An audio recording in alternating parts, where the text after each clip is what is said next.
Ma vie de ministre du Logement, un podcast Imo Week avec le soutien de Gecina, première foncière de bureaux en Europe et acteur du logement locatif depuis 1959.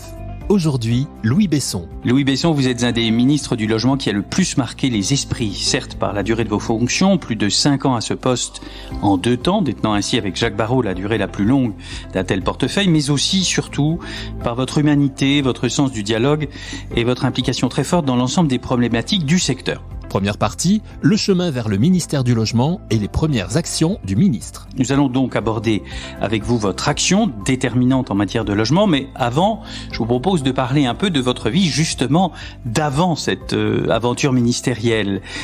Cette vie, elle est marquée surtout par la Savoie. Oui, absolument. Je ne reviens pas sur les qualités que vous me donnez, c'est votre responsabilité. Je les assume. Je ne les revendique pas spécialement. Je pense qu'elles sont largement partagées par beaucoup de mes anciens collègues. Mais oui, ma vie avant le ministère, c'est essentiellement la Savoie.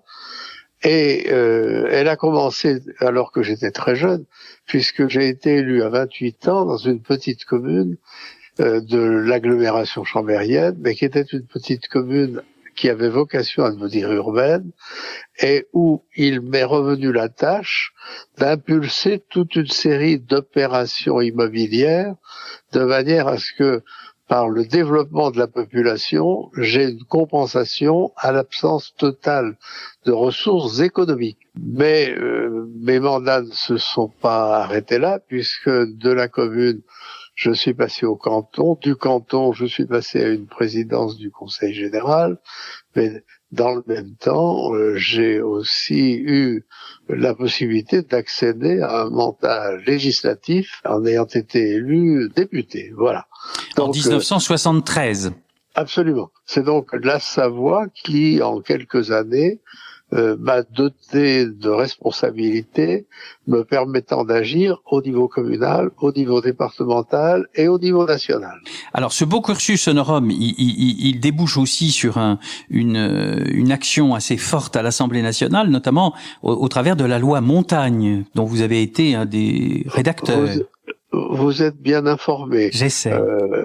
Si vous le voulez, la loi Montagne, elle est issue du fait qu'elle a été promise dans les années 70 par des gouvernements dont j'ai souvent soutenu qu'ils n'avaient pas eu la possibilité de tenir leurs promesses, car il y avait 2 difficultés.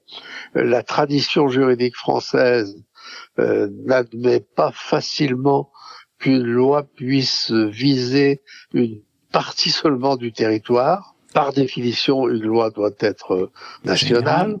Et puis, il fallait, pour que soient prises en compte les problèmes de la montagne, une approche interministérielle par une quinzaine de ministères, alors que nous sommes dans un pays qui ne sait pas en faire travailler ensemble plus de 2, exceptionnellement 3. Vous parlez d'expérience.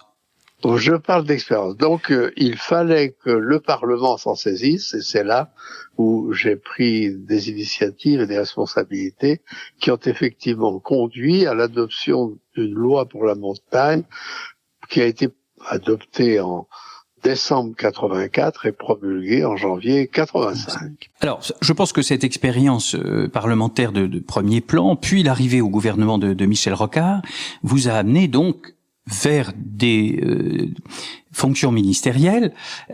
Comme vous êtes un spécialiste de la montagne, on vous nomme logement. Non, c'est peut-être un petit peu ironique de dire cela, même si ça arrive souvent dans le monde politique.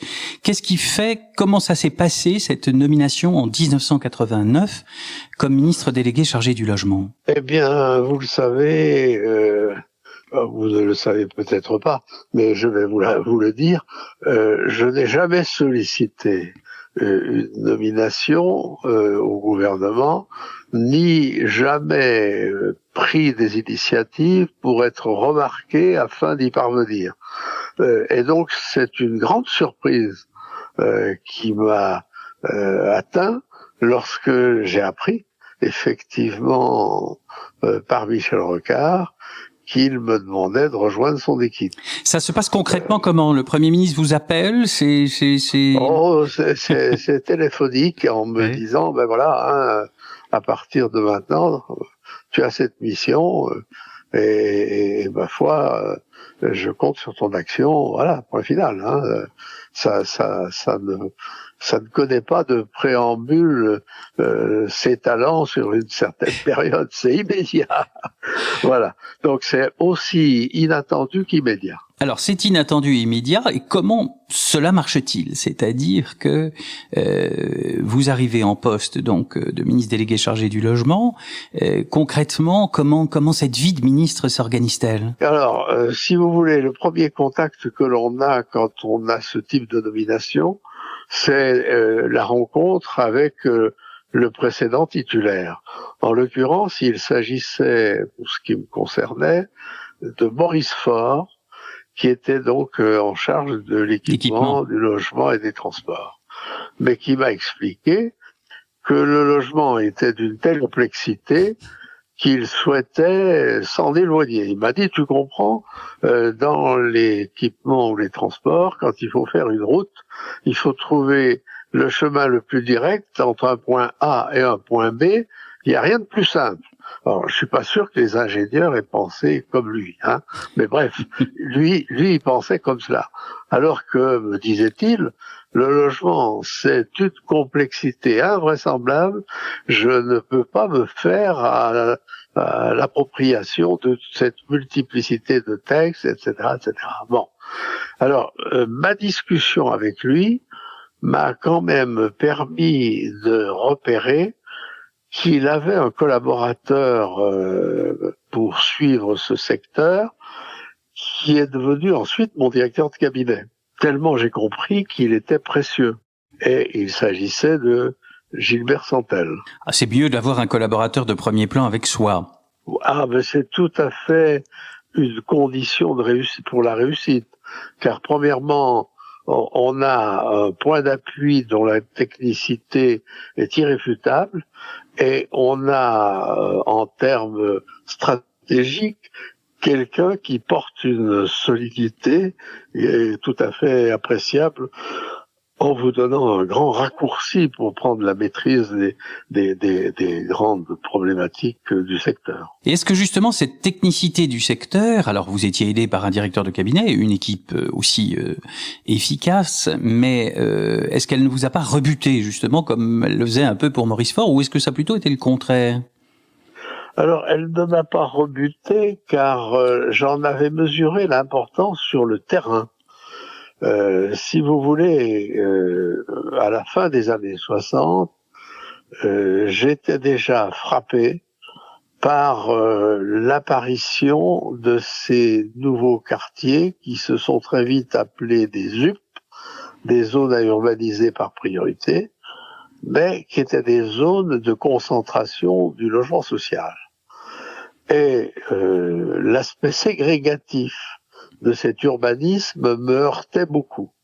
J'avais essayé d'obtenir du préfet du département qu'il veuille bien m'aider à ce que nous ayons une application intelligente des textes, après avoir notamment pu réunir autour de la même table deux promoteurs, l'un public, un office HLM, l'autre coopératif, une société d'accession à la propriété, et les deux étaient d'accord pour que éventuellement ils additionnent leurs acquisitions foncières dans la commune dont j'étais maire, de telle sorte que nous puissions programmer chaque année et du locatif et de l'accession à la propriété. Il n'y mettait qu'une condition, car c'était l'époque où c'était un secteur très administré. On ne pouvait construire en accession à la propriété qu'en ayant obtenu la programmation par le préfet des financements correspondants au même titre qu'il le fallait pour le secteur locatif. Donc mes deux interlocuteurs, l'un président et directeur d'un office HLM, l'autre président et directeur d'une société coopérative, voulaient que le préfet consentent à s'engager à une programmation coordonnée et du locatif et de l'accession à la propriété, de manière à ce que l'un des deux acteurs ne se trouve pas contraint à porter une réserve foncière durable à sa charge. Eh bien, le préfet a refusé cette coopération. Et donc, on est parti avec un opérateur HLM locatif qui avait sa petite dizaine d'hectares et l'autre société coopérative qui avait sa petite dizaine d'hectares pour faire de l'accession à la propriété. Et les deux opérations se sont faites face au lieu de se mêler. Et j'ai tout de suite eu conscience que c'était là la racine de cette ville de ségrégation dont on souffrait manifestement en région parisienne et dont on commençait à souffrir dans toutes les grandes villes et leurs banlieues en province. Et dont on a vu les conséquences d'ailleurs. Mais est-ce que cette expérience d'élu local dont vous parlez, qui était une expérience extrêmement concrète, est-ce que vous croyez qu'elle est importante, voire indispensable pour un ministre ? Alors je ne pense pas du tout qu'elle soit indispensable. Je pense par contre qu'elle est importante. Je pense qu'elle est importante parce que on se heurte à la réalité du quotidien des acteurs qu'il faut prendre en compte si l'on veut y introduire de nouvelles dimensions à l'action qu'on veut conduire. Il faut avoir le souci de la praticabilité de ce qu'on met en place et donc de la certitude que les mesures nouvelles puissent être prises en compte, mises en œuvre et quelque part dès lors se concrétiser et avoir leur efficacité. Et lors de cette première, j'allais dire aventure, je ne sais pas si c'est le mot, mais de cette première expérience gouvernementale qui va durer environ 2 ans, puisque vous allez devenir ensuite ministre de plein exercice de l'équipement, du logement et des transports, quels sont les points sur lesquels vous avez voulu intervenir le plus rapidement ? On se souvient notamment de la loi liée à la construction des maisons individuelles en 90. Oui, absolument. Cette loi s'avère être indispensable parce que beaucoup d'accessions à la propriété tournaient au cauchemar par des absences de garantie de bonne fin des travaux auxquels se heurtaient les accédants qui engageaient toutes leurs économies, souscrivaient des prêts et ne voyaient pas aboutir la réalisation qu'ils avaient acquise. Et il fallait impérativement que la profession s'organise, se moralise et donne des garanties. Et donc, c'est ce qui a été recherché en coopération avec les professionnels concernés, mais aussi avec les accédants, puisqu'en fait, il faut faire converger les intérêts des uns et des autres pour que tous s'y retrouvent. Elle est un peu symbolique, un peu de ce qui est votre image, Louis Besson. C'est une loi qui a été, si je ne m'abuse, adoptée à l'unanimité, ce qui n'est pas très très fréquent au Parlement. C'est cette idée de faire travailler les gens ensemble pour parvenir à une solution. Ah, c'est tout à fait ce qui me semble indispensable. Chaque fois qu'on ne réunit pas une capacité d'action partagée, on fragilise l'atteinte des objectifs qu'on se donne. Par contre, chaque fois qu'il est possible d'unir dans l'action tous les acteurs potentiellement concernés, on a un atout et un gage de réussite et c'est fondamental. Ma vie de ministre du Logement, aujourd'hui Louis Besson.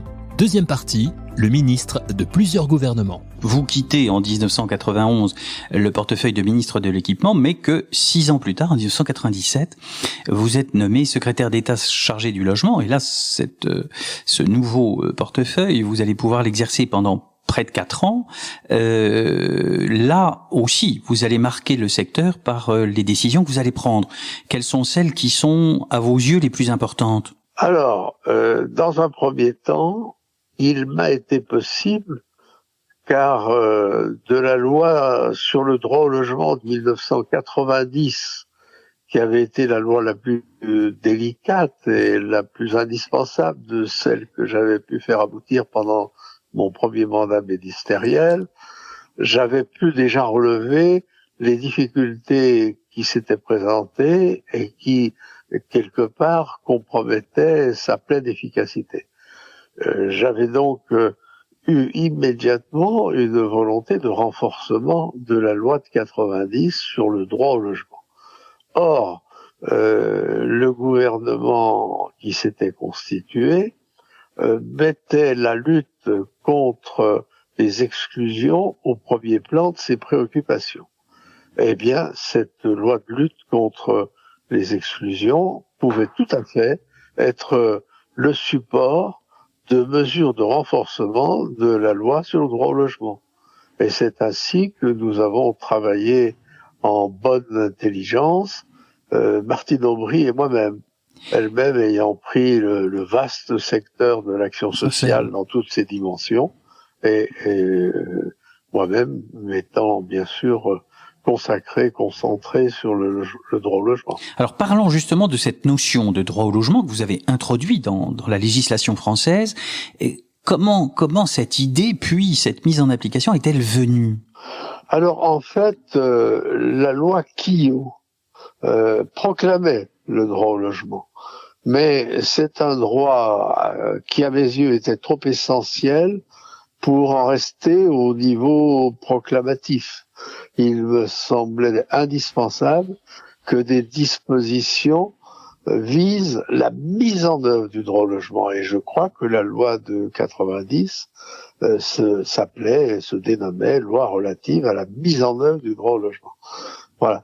Donc il fallait pour cela tout un dispositif de mobilisation des acteurs, fixation d'objectifs à atteindre, moyens nouveaux à créer pour accompagner ces objectifs, et il y avait largement de quoi faire un texte législatif substantiel. Et dans cette idée qui était la vôtre de négocier, de travailler avec les différents acteurs, comment cette notion de droit au logement a-t-elle été perçue? Alors, elle a immédiatement reçu un excellent accueil du secteur associatif du logement. Alors, bien sûr, on pense à de grands acteurs comme la Fondation Abbé Pierre, comme ATD Quart Monde, comme divers autres initiateurs de projets. Je pense à Bernard Devers, qui m'a toujours dit Habitat Humanisme, à partir des outils de la loi sur le droit au logement, a pu développer un patrimoine, a pu donc multiplier ses actions. Voilà, on a à la fois je vous ai cité à la fois les acteurs traditionnels du secteur avec l'Abbé Pierre et son mouvement, ou ATD Quart Monde, mais très vite se sont rajoutés d'autres acteurs qui se sont emparés des moyens de la loi, et je donne l'exemple d'Habitat Humanisme. Mais là, vous parlez de ceux qui ont eu une vision assez positive, voire très très positive de la loi. À l'époque, ça n'était quand même pas l'unanimité, si mes souvenirs sont bons. Alors, la loi ne faisait pas l'unanimité en ce qu'elle créait des obligations, en ce qu'elle mettait en place des financements nouveaux, par exemple le prêt locatif aidé d'insertion, le PLAI, et de la part des communes qui étaient déjà relativement réticentes à accueillir des programmes financés par des PLA, des prêts locatifs aidés, y ajouter des prêts locatifs aidés d'insertion, et donc accueillir une population exclue des PLA, et donc moins favorisée encore. Tout cela ne voyait pas cette perspective d'un bon œil, c'est clair. Et tous avaient des relais assez puissants, davantage au Sénat qu'à l'Assemblée nationale. Qui était moins favorable au gouvernement. Car c'est la base électorale des sénateurs que constituent ces élus territoriaux que les sénateurs prétendent devoir défendre au-delà de ce qu'ils demandent parfois, car ils anticipent sur leurs réserves ou leurs réticences, nos amis sénateurs. Et j'ai le souvenir des articles 14 et 15 qui, par exemple, dans la loi du droit au logement, restreignait l'usage du droit de préemption urbain, le DPU, dans les communes n'ayant pas un minimum de logements locatifs.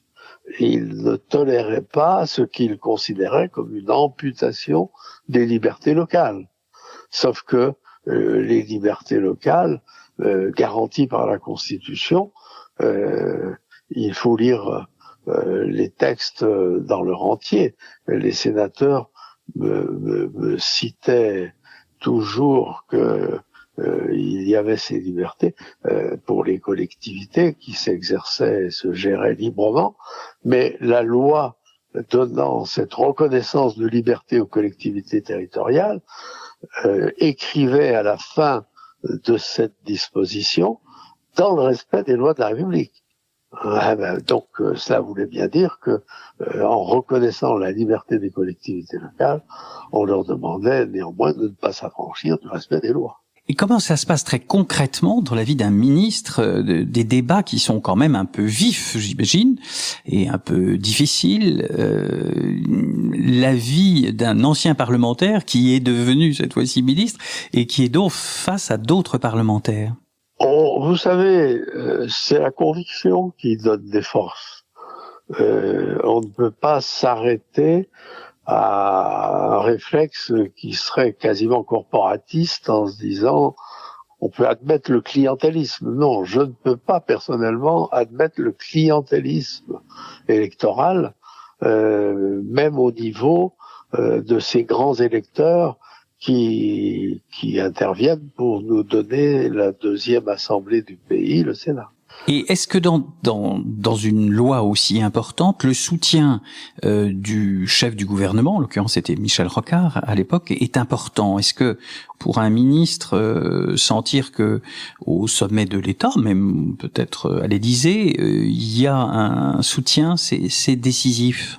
Alors, je dois dire que bien évidemment, j'étais en totale harmonie avec le Premier ministre Michel Rocard et le président de la République, François Mitterrand, pour le premier mandat de ministre qui m'a été confié.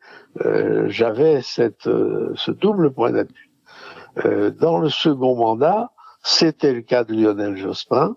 Je n'avais pas beaucoup de doutes pour Jacques Chirac, car entre 1992 et 1997, j'avais eu à présider le Haut Comité pour le logement des défavorisés, et chaque année, je conduisais une délégation des membres de ce Haut Comité auprès du président de la République, auquel nous remettions le rapport d'activité de ce Haut Comité.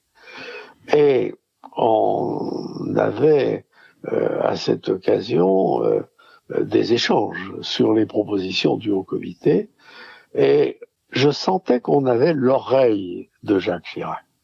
Et quand j'ai quitté le Haut Comité et que je suis devenu ministre, eh bien, le président de la République recevait toujours les travaux du Haut Comité, mais il m'associait en tant que ministre, comme il associait le ministre du Logement pendant la période où je ne l'étais pas, moi-même, et à plusieurs reprises, par exemple, lorsque a été créée cette taxation des logements inhabités. Bon, les logements vacants. Voilà. La réaction de Jacques Chirac a été spontanée.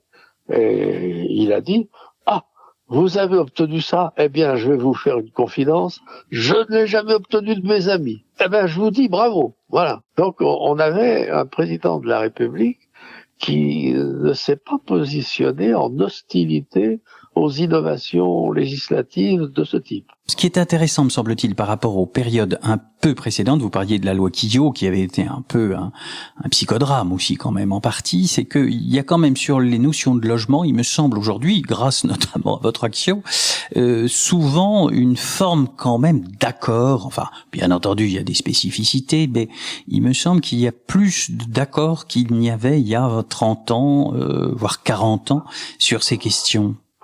Et alors là, oui, je suis de votre avis, mais je pense que le débat politique lui-même, le progrès est venu des expressions de personnalités ayant leur autorité morale, et on a cité l'abbé Pierre, on a cité A.T.D. Brzezinski ou Geneviève de Gaulle, j'ai cité Bernard Devers. Il est évident que ces personnalités changent la donne du débat en se faisant entendre. Du coup, le débat est devenu moins polémique, je pense, quelque part. Eh bien, il est devenu moins politicien. Ou voilà, je préfère que ça soit vous qui le disiez. Mais justement, en tant que ministre de cette période de cohabitation, comment avez-vous vécu ce moment? J'ai l'impression assez positivement, pour votre portefeuille, naturellement. Eh bien, écoutez, je ne l'ai pas vécu avec difficulté. Mon souvenir a plutôt été d'avoir toujours eu, des exemples de compréhension manifestés par le président de la République qui aurait pu être le plus représentatif de l'autre famille de pensée que celle qui était majoritaire au gouvernement. Et puis, quelques personnalités parmi les parlementaires dits d'opposition avaient suffisamment d'attachement à des valeurs humanistes pour être au rendez-vous de certains choix. J'ai le souvenir, par exemple, que j'ai toujours pu compter sur les dispositions législatives que je vais qualifier des plus audacieuses, des plus avant-gardistes. J'ai toujours pu bénéficier de l'appui, par exemple, de Jean Briane, qui était député centriste de l'Aveyron, d'Étienne Pinte, qui était député maire de Versailles, et qui était gaulliste.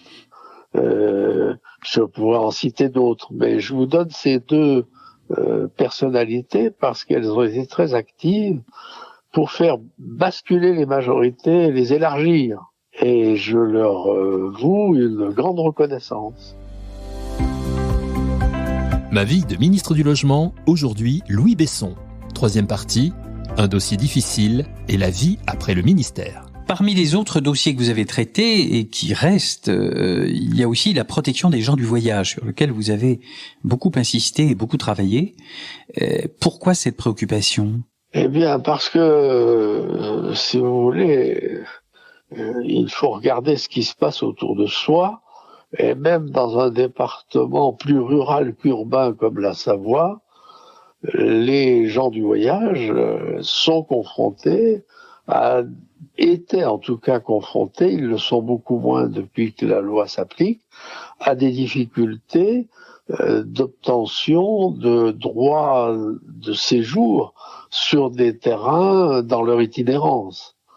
Et quelque part, on condamnait ces populations à une marginalité. Alors il y avait ceux qui se sédentarisaient et qui faisaient des petits ghettos de pauvreté et d'habitat misérable, ceux qui étaient plus à l'aise et qui restaient itinérants, qui étaient chassés au bout de 24 heures ou 48 heures de tout terrain sur lequel ils décidaient de laisser leur caravane.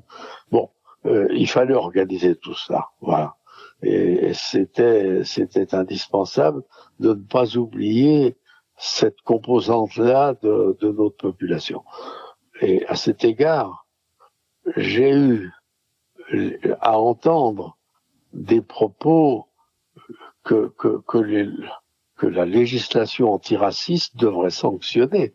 Mais j'ai eu à entendre sur les bancs du gouvernement s'exprimer sur les bancs du Parlement des parlementaires qui, me semble-t-il, tenaient des propos tombant sous le coup des dispositions antiracistes. Et j'ai entendu des horreurs qui m'ont été dites, hein, et pratiquement davantage au Sénat qu'à l'Assemblée nationale. Et je vais vous faire une confidence. Au Sénat, les propos les plus insupportables que j'ai entendus venaient de l'amiral de Gaulle, qui était sénateur de Paris à l'époque. Un concours de circonstances a valu que, à la fin de la séance du Sénat, je me retrouve à partir du Sénat en même temps que lui, et depuis l'hémicycle, je ne sais pas comment vous connaissez le Sénat, Oui. il y a ce grand escalier qui va en direction de l'extérieur du Sénat, et nous avons descendu marche par marche cet escalier côte à côte, Philippe de Gaulle et moi-même. Et donc je lui ai dit, amiral, puisqu'il aimait mieux qu'on l'appelle amiral que sénateur, je lui ai dit, amiral, vous avez tenu des propos qui m'ont paru insupportables avec le nom qui est le vôtre. Et bien sûr, je pensais à son père. Et lui me dit, non, c'est à ma cousine que vous pensez. Mais il faut pas l'écouter, elle a le syndrome de l'abbé Pierre. Voilà. Alors je lui dis, mais qu'est-ce que c'est pour vous, le syndrome de l'abbé Pierre? Bon, ce serait cocasse de vous le dire. Mais on est revenu à son père. Je lui dis, n'oubliez pas que votre père a lutté contre l'hitlérisme, contre le nazisme, contre les camps de concentration. Or, dans les camps de concentration, il y avait des juifs, mais il y avait des tziganes. Et il n'entendrait pas, il ne vous donnerait sûrement pas raison en vous entendant parler de cette composante de l'humanité dans les termes que vous avez employés. Voilà. Alors, c'est vous dire. Oui, hein, oui, ça n'allait pas de soi. Ça n'était pas si facile. Mais oui. Alors justement, qu'est-ce que vous retenez de ces années de ministre du logement sous différents titres, puisque vous avez été secrétaire d'État, ministre délégué et ministre de plein exercice, même si ça n'a peut-être pas une importance considérable, ces différents grades entre guillemets. Quelle est votre plus grande réussite selon vous, ou ce dont vous êtes le plus fier, mettons? Incontestablement, l'aboutissement de lois qui me tenaient très à cœur.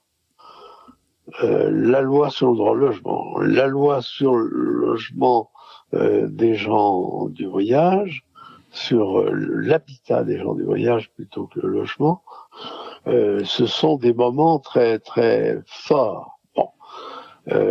Mais aussi la loi SRU. Solidarité, renouvellement urbain, parce que ça a été pour moi une loi fondamentale dans la mesure où elle a recréé dans nos codes celui de l'urbanisme qui avait disparu à la période Chalandon, lequel avait substitué une notion banalisée de droit des sols à la notion beaucoup plus fondamentale d'urbanisme. Parce que l'urbanisme apporte l'urbanité, porte le vivre ensemble. Le droit des sols, c'est très vite mercantile et limité à une commercialisation spéculative, etc. Or, nous étions avec une législation du droit des sols, nous n'avions plus de législation d'urbanisme. La loi SRU a recréé cette législation d'urbanisme. Et voilà une troisième loi qui a été pour moi tout à fait essentielle. Mais comme vous le voyez, c'était un peu l'élu local avec ses fonctions territoriales qui ont été la dominante de mes responsabilités, qui se trouvait en harmonie avec ce qu'il faisait. Mais ces trois lois restent aujourd'hui encore un élément, des éléments essentiels de la politique du logement d'une manière générale. Alors après, il faut bien avouer et dire, et je me cache pas pour dire que ce sont des réussites, est-ce que vous avez des regrets, ou des échecs que vous estimez avoir vécu lors de vos fonctions ministérielles? Écoutez, j'ai des regrets qui portent sur ma certitude que la société politique, nos responsables successifs, ne mesurent pas que le droit au logement a des exigences de financement. Et quand je vois, y compris le gouvernement d'aujourd'hui, qui est davantage soucieux de faire des prélèvements sur les résultats des organismes HLM que d'avoir des ambitions d'amélioration qualitative de l'habitat locatif. Pour quelle raison le droit au logement ne serait pas le droit au logement aussi confortable que celui qu'on achète au prétexte qu'on le louerait et qu'on le qualifierait de social? Il y a encore là énormément d'avancées nécessaires. Quand j'ai vu, par exemple, qu'il y a eu une mesure consistant à déduire des allocations logement la réduction de loyer qui pouvait être consentie aux locataires par les organismes bailleurs, j'ai pensé que vraiment c'était une pauvreté de réflexion, un manque de conviction quant à la justice dont doivent bénéficier nos concitoyens qui n'ont pas les capacités d'accéder à la propriété. De là, vous voyez, beaucoup à faire. Choses à faire. Alors, cela m'amène à vous poser la question qui est quand même une question qui est posée à tous les ministres, et notamment ceux du logement, le rapport avec la citadelle Bercy, dont on dit souvent que c'est elle qui essaye de couper dans tous les budgets. Et comment ont été vos rapports avec cette citadelle tout au long de vos... Alors, les rapports avec les ministres sont très bons, car ils ne vont jamais dans le détail. C'est l'affrontement des collaborateurs des deux ministères qui débouche souvent sur des tensions.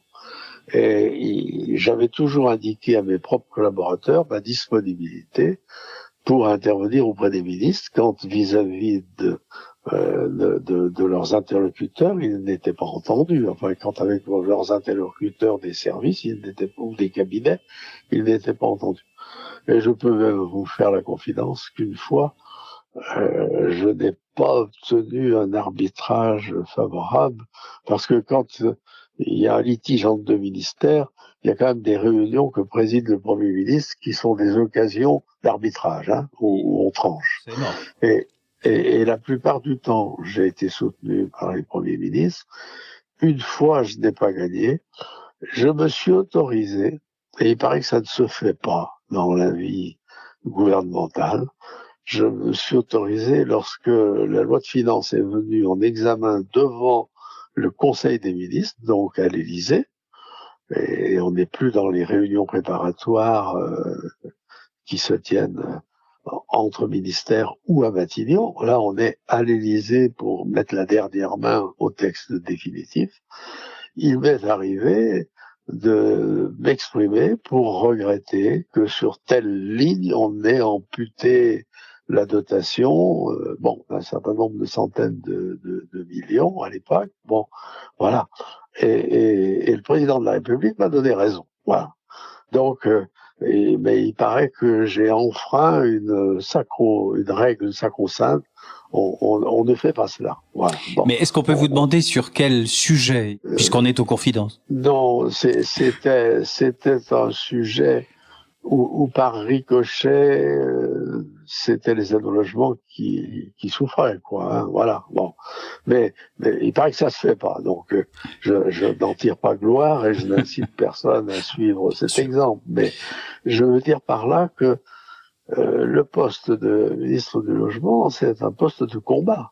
Il faut être dans une attitude combattante devant le Parlement, dans les réunions interministérielles, voilà, et sur le terrain, parce que vous êtes toujours face aux acteurs concrets, et parmi les acteurs concrets, il y a ceux à qui vous avez donné des outils par la loi qui vous en disent leur gratitude, et puis vous avez ceux qui ne veulent pas certaines composantes de population et qui vous disent combien ils le déplorent, le regrettent et vous dénoncent. Voilà, c'est un poste, si on veut l'assumer dans toutes ses dimensions, qui n'est pas de tout repos. Hein, voilà. Alors, ce poste justement de combat et qui n'est pas de tout repos, ça s'achève pour vous en 2001, il y a maintenant 20 ans. Et comment on vit l'après? Parce que c'est quand même, je pense, des moments extrêmement denses. Tous les témoignages l'affirment. Alors, il ne vous a peut-être pas échappé que ça s'est terminé en 2001 à mon initiative. C'est-à-dire que j'avais été réélu maire de Chambéry et je savais que le chef du gouvernement, en l'occurrence Lionel Jospin, n'était pas favorable au cumul. Et je ne lui ai pas imposé de ne pas partir par moi-même. Donc je lui ai dit, je suis réélu localement, mais j'en tire comme conséquence que je quitte ma fonction gouvernementale. Voilà. Donc je suis parti d'une manière réfléchie, déterminée et à mon initiative. Mais justement, ce choix redevenir un élu local de plein exercice, on va dire, devenir maire, après être ministre, comment est-ce que ça se passe concrètement? Toujours des choses qui me fascinent. Pour moi, ça se passe très bien parce que ma culture politique est plutôt territoriale que nationale. Et par ailleurs, j'avais eu le sentiment que j'avais pu mener à bien l'essentiel de ce qu'il m'avait été donné de pouvoir faire. Je me souviens de mon directeur de cabinet en 1997, quand je suis revenu, et je lui avais dit, voilà, il faut que nous avancions dans une amélioration de la loi sur le droit au logement. Il faut que nous avancions dans le domaine de l'urbanisme. Il faut que nous avancions dans la prise en compte des besoins plus spécifiques de certaines populations. Et j'avais parlé des gens du voyage. Bref, en 97, et il m'a dit, j'ai ma feuille de route, je sais tout ce qu'il faut qu'on décline dans les années qui viennent. Or, quand vous êtes arrivé au bout de votre feuille de route, il y a une sérénité, on peut passer à autre chose. Bien sûr, mais on me dit, mais je n'ai pas été ministre, que quand même le chauffeur, les avantages de la République, je ne sais pas très bien, la joie d'être ministre, d'être très attendu, sans doute d'être très aimé, parfois critiqué aussi, ça se quitte sans regret? Bon, écoutez, je n'ai jamais été très sensible à cette forme de griserie. C'est peut-être ce qui fait aussi votre aspect tout à fait exceptionnel, on va dire, ou en tout cas formidable. Non. Je veux pas que vous disiez exceptionnel parce que c'est trop valorisant. J'accepte le mot atypique. Disons atypique.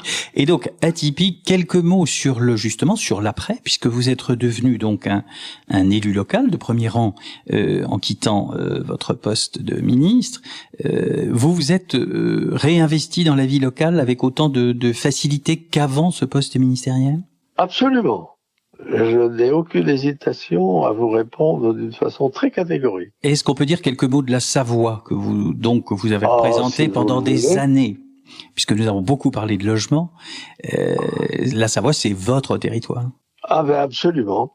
J'en suis natif, issu d'une famille dont les deux branches en sont originaires depuis des siècles. Oui, absolument. Et c'est à partir de là que j'avais forgé mes convictions pour la décentralisation, bien sûr.